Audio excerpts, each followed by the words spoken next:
welcome to the podcast by VNIT Alumni Association. I'm Gayatri Fadnes, and with me today is someone who's probably not just one of the most successful AD engineers from VNIT, but perhaps from across the country.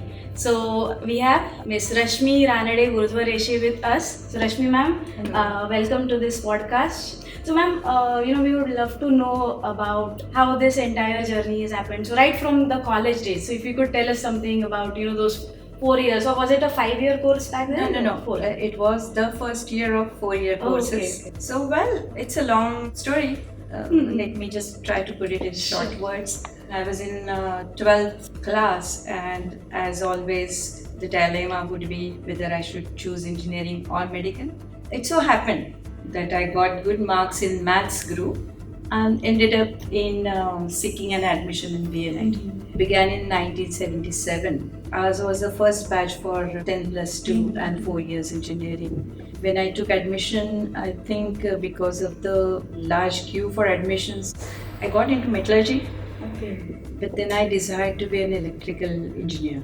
After the first year, I sought a change in the branch, which I readily got. Okay. And completed graduation in 81. Chose subjects which were in control systems and things like that, with a desire to take up some research work. Okay. But it so happened, the same year I passed out, that is 81. In fact, the same next day, Okay. I got married. Oh my God! Wow, that's a wonderful Yes. coincidence. Yes.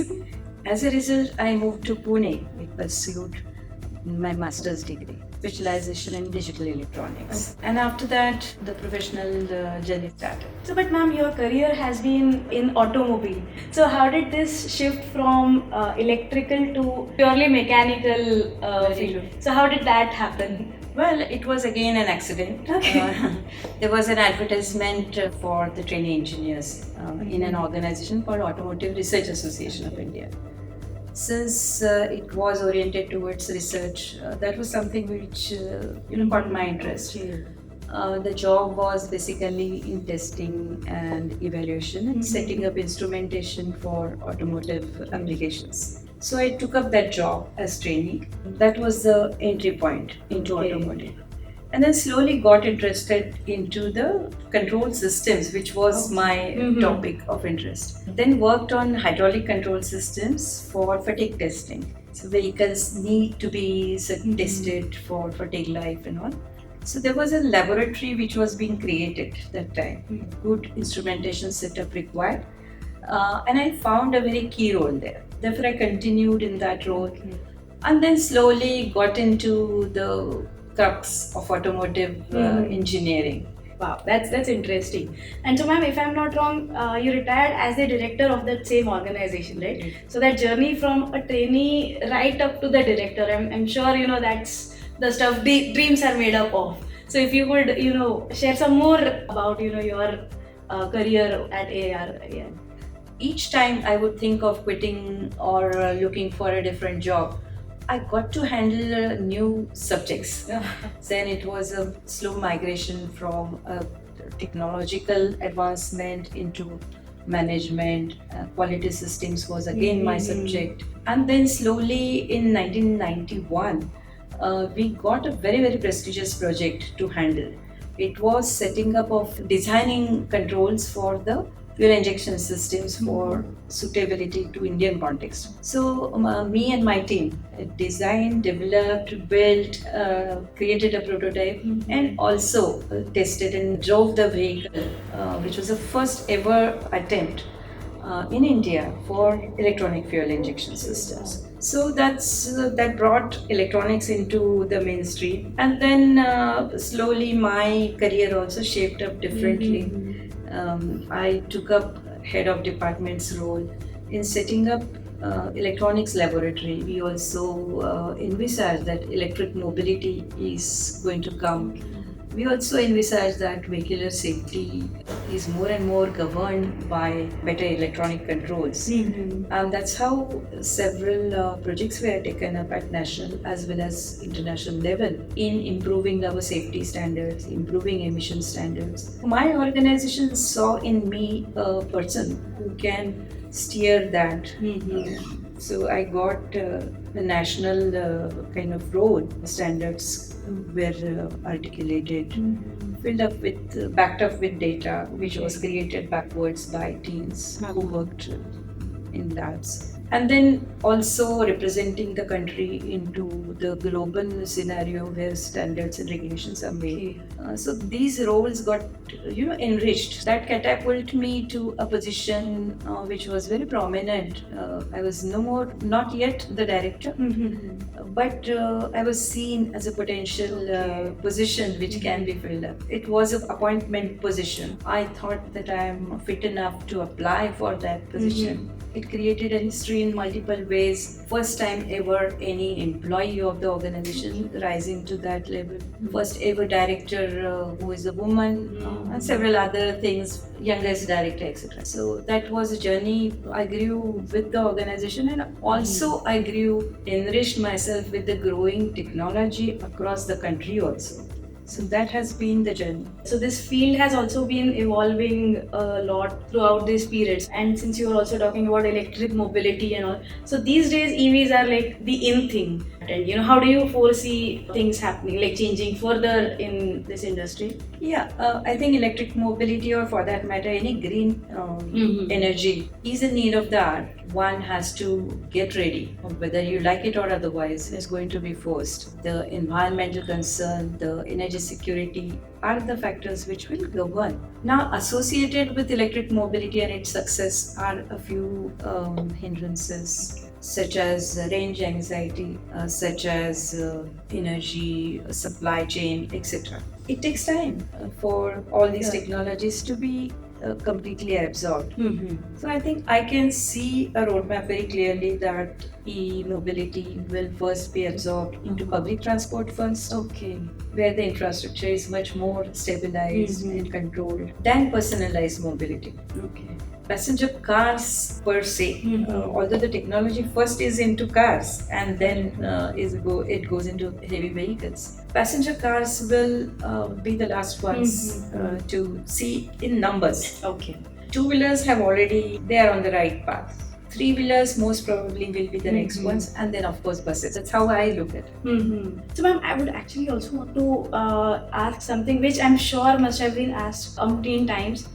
In general, automobile industry is something which people see as completely male dominated one, and shop floors, so you don't expect women to be part of that industry per se. I'm sure there must have been like some challenge or any other hindrance that may have occurred, even if like temporarily. So did that ever create a problem, or was it like a smooth ride?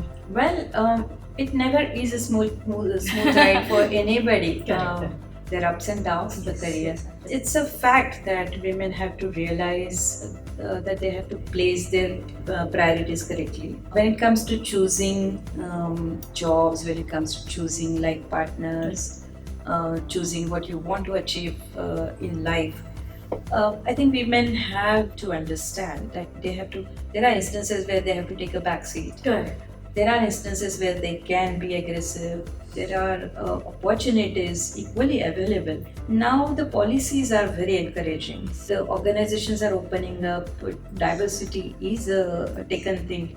But you're right that we don't find too many women into automotive. Right. So something like an IT, it's a Yes. parity. But when you think of something which is at a core engineering Right. thing, so I think things are not equal, I would say. Opportunities are opening up. However, the women don't seem to be taking that as their chosen field. Either it has something to do with their liking for a subject, or fear in mind that they have to put in great deal of shop floor related activity. Which, by the way, is not very difficult. I have worked on shop floors. I have worked in shifts. I have worked in put in those extra efforts where they are needed. So all women are inherently capable. It's just that they are seen differently. They also see themselves as differently, to be different. So that's my take on it.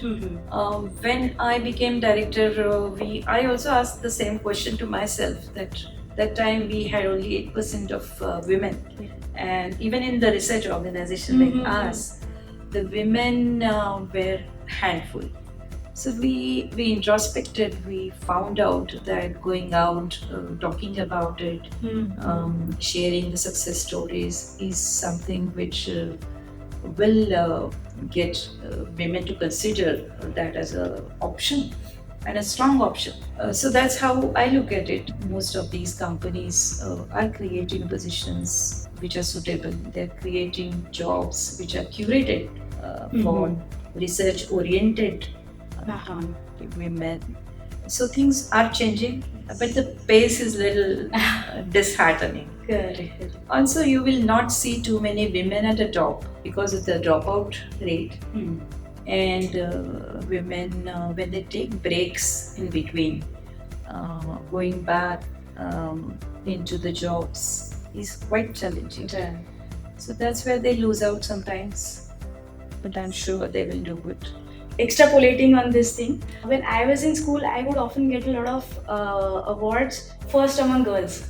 I used to hate that, because it probably makes sense. If I'm running a race with 5 boys, I have a handicap of sorts.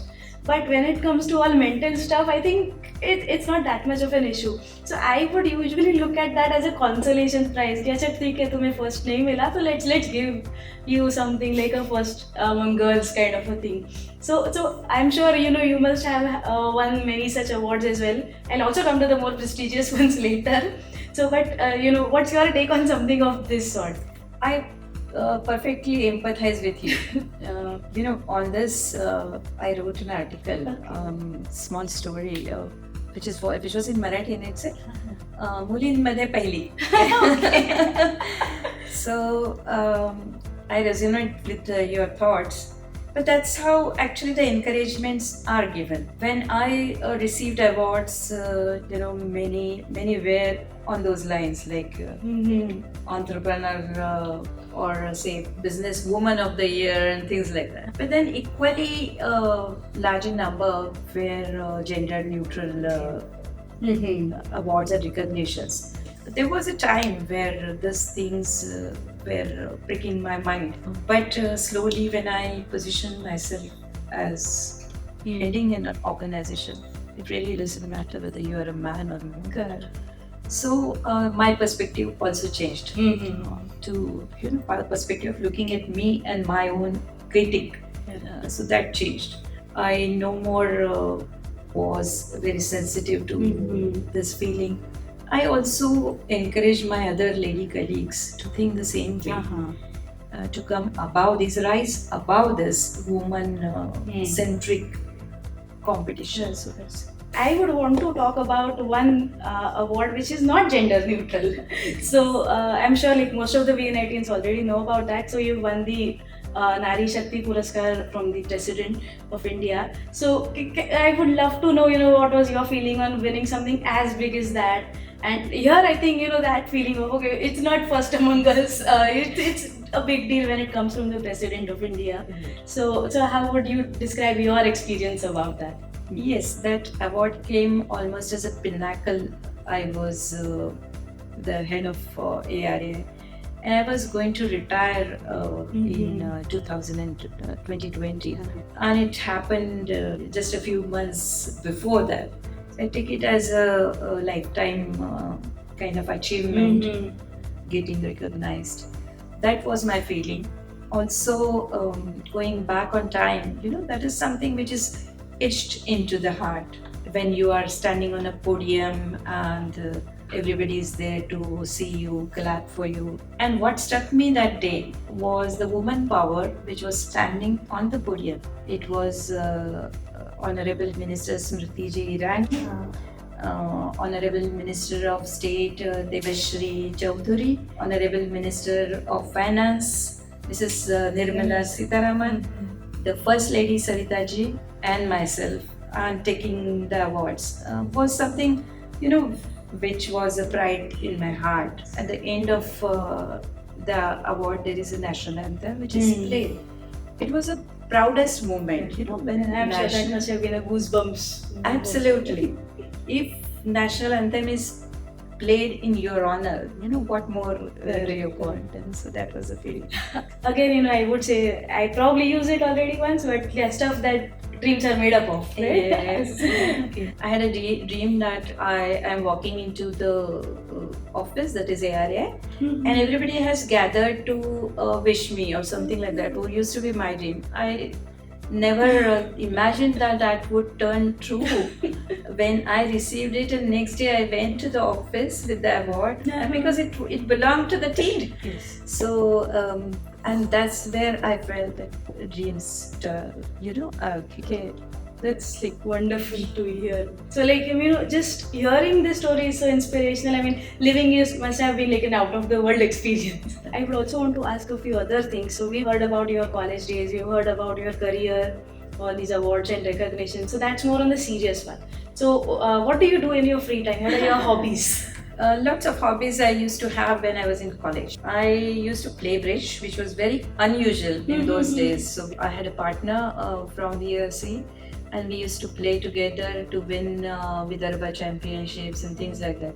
There also, the gender thing. Oh my god! Because I always used to play with him mixed pairs. Okay. So, and then that was one hobby. Second one was I was a trained sitarist. I received training in Nagpur from my Guruji, so I continue enjoying music. Third hobby is, which happens accidentally. During COVID times, I was just sitting in my garden. We have lots of fruits in our farmhouse. And I thought, what do I do with these fruits? The idea struck me that why don't I learn to make wine? Okay. So I learned that, and I make my own wine with my own grown fruits. I don't drink alcohol, but I like to serve others. And during any guest who comes to our house, I present them with my own branded wine. So Jamun wine is very famous. And so, ma'am, how are you spending time post-retirement? I continue working with the automotive industry in multiple ways. I serve as independent director on several companies. Where I not only just look into governance but also help them in their technology roadmaps and way forward for various technologies. So that's one way. Second is whenever Government of India needs an advice on regulatory matters or technical matters, there are occasions where we as retired people are invited and I contribute. The third one is we have formed an organization called Pune Knowledge Cluster, which is set up by Principal Scientific Advisor to Government of India. Through that organization, we take up projects which are socially relevant in the areas of mobility, healthcare, big data and analytics, and we bring various research organizations together with academics and the industry. So that partnership is brought in by us. And a very successful model that is being done, and I enjoy that work. And on personal side, we have a lovely grandchild, granddaughter. We adore. So I'm sure, toddlers are definitely like a good way to spend time. Yeah. How would you want the VNIT Alumni Association to, help take the institute to the next level? So if there's any roadmap that you have in mind on this front. Yeah, there are multiple ways Alumni Association can give back. One is obviously we can create funds which can be utilized appropriately by the college. The second way I think is we bring in with us a lot of expertise which otherwise the organization may not have an easy access. We all are willing to put it to the best use, mentoring in directional thinking, setting up the technology roadmap for the organization, and also in creating jobs, in creating awareness about new areas of operations. So there are multiple ways in which we can be of use or advise. Take it to the next level now. Engage deeply the way IITs do. They have a huge, alumni connect, which is very, very enviable. So we should look at those models and Right. Okay, so thank you so much, ma'am, for your valuable time. We truly appreciate that you came here for this podcast. Thank you so very much. Thank you so much, and I look forward to more interactions. Thanks.